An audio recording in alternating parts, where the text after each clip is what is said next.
We're going to go ahead and jump into this thing, man. We got some big news coming out of Tampa Bay, and we all know this is Brandon's country down there. The Tampa Bay Bucks and Tristan Wirfs have agreed to a 5-year, $140 million extension with $88 million guaranteed, making him the highest O lineman in NFL history.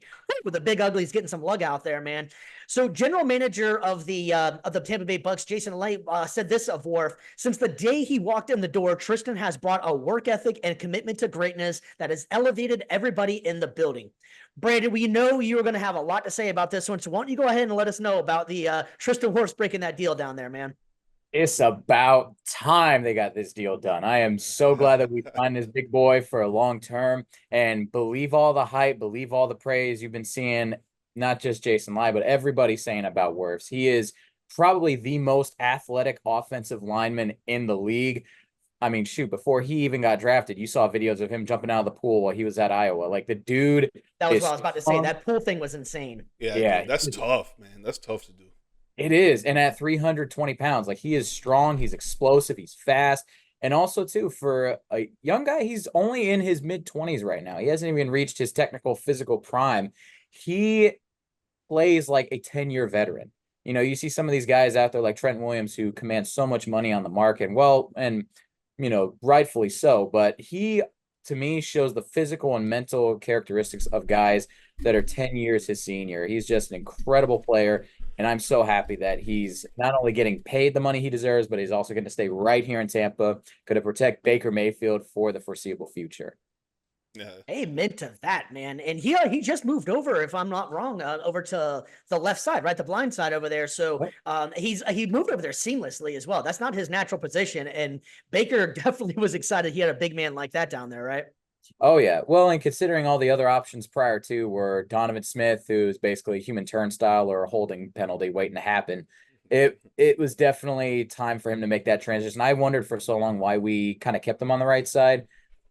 I understand it's his natural position, but to me, your best tackle needs to be on the blind side. Period. Facts.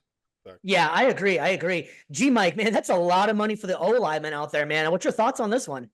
Dude, I love it, man. I mean, dude, his teammates around him respect him as a player, as a leader, as a person. They love him. They love to be around him. They think that he holds great interest when it comes to the team, that he's just trying to put everybody really above himself and just win, win, win. Like, it's not no selfish game. It's all selfless. Obviously, he's an offensive lineman, so there really can't be any selfishness going into it. And then another thing that you brought up, he moved from the right tackle position to the left tackle, man. To ask someone to do that, and especially at this point in their career, it's like, dude, it's like trying to get them to drive on the other side of on in the passenger side, like if we were in the other side of the world in the east side. And it's just like, dude, man, it's pretty hard to do, but he's a freakish athlete. Like, he's been mentioned many times by his teammates that this guy, if he was out there playing a skill position, he would be great at it. You know, Yeah. it's good for them. It's good for the Tampa Bay Buccaneers, man. And it's just another detail, another re-sign of a player that the Tampa Bay Buccaneers have done this offseason. I think he's the fourth or fifth. Correct me if I'm wrong, Brandon. The player that they re-signed, a major key player that they re-signed this offseason. And it just shows the Tampa Bay Buccaneers that they want to show loyalty to their players, that got them to the point of almost getting to the Super Bowl, almost getting to the NFC Championship. They were right there when a lot of people counted them out. A lot of people didn't even think they would be a wild card team. Like, Yeah. dude, it's great respect from the organization right there. And on the same note, he was one of the players that was actually holding in during minicamp in June. And it was a mutual interest, though. The organization was saying, yo, don't worry about it. Come to practice, show that you're a leader, boom, boom, boom. But don't worry about it. Don't play. We're going to get this deal done. We're going to show you that we care for you. We're going to show that we appreciate your compassion and passion for this game. And we're going to give you all the money that you need, man. You're a top-notch leader out there. 5 years, 140.63 million contract extension. The deal, like you said, comes at 88.24 million guaranteed. Like you also said, most guaranteed money for any OT in the league, man. Hey, they're just showing the appreciation for this guy, man, and he greatly deserves it.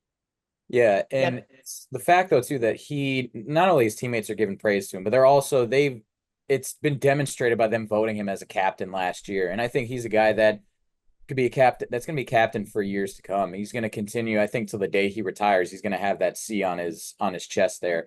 And I do love the commitment that the front office is showing to this core. They're showing that, they're not just about the Brady years and they're just going to blow it up and give up. No, they have a competitive core of guys that they can bring in together, and they can still make some noise even after they think that the time was done, the window's closed. No, they jammed it back open. They're gonna keep this squad going, and I just really appreciate, admire, and respect the commitment to the organization that Jason Light in the front office for the Bucks has. Yeah, man, I love it for the team. Honestly, the O linemen are probably, in my opinion, one of the most forgotten positions in football, but they're one of the most blamed positions in football. If something doesn't go right, you're always most likely going to end up blaming the O line for it. So it's about time for the big uglies to get some much needed love out there. You don't really hear too many guys getting big contracts, and I feel like they should be getting a lot more contracts because they're one of the most important positions in the game. These guys hardly get rotated out, and they take beatings all the time.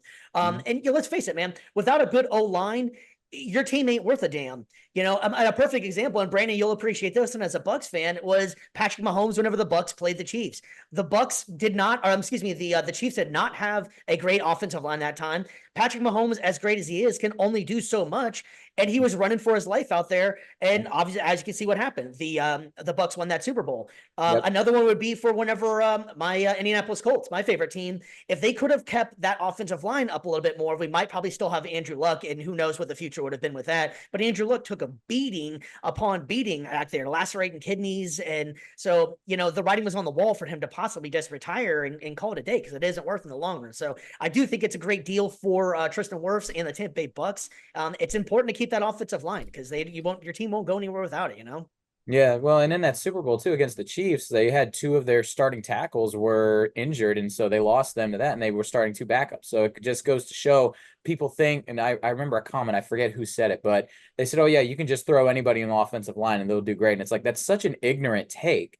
Like, you're not just running in and battering people the whole time. That's a part of it, but there is skill that goes into it, and there's a lot of plays, a lot of blocking schemes that you have to remember and memorize as an offensive lineman, somebody like myself that's played it for over 10 years when I was in Little League in high school. It's like so much more that goes into it. And in fact, like when it comes to like the Wonderlic test for the NFL Combine, the offensive line positions tend to have some of the highest intelligence ratings in the game. So anybody that thinks that these guys are just a bunch of big dumb idiots out there just banging each other in the head with the D line, it's like y'all really don't have a clue.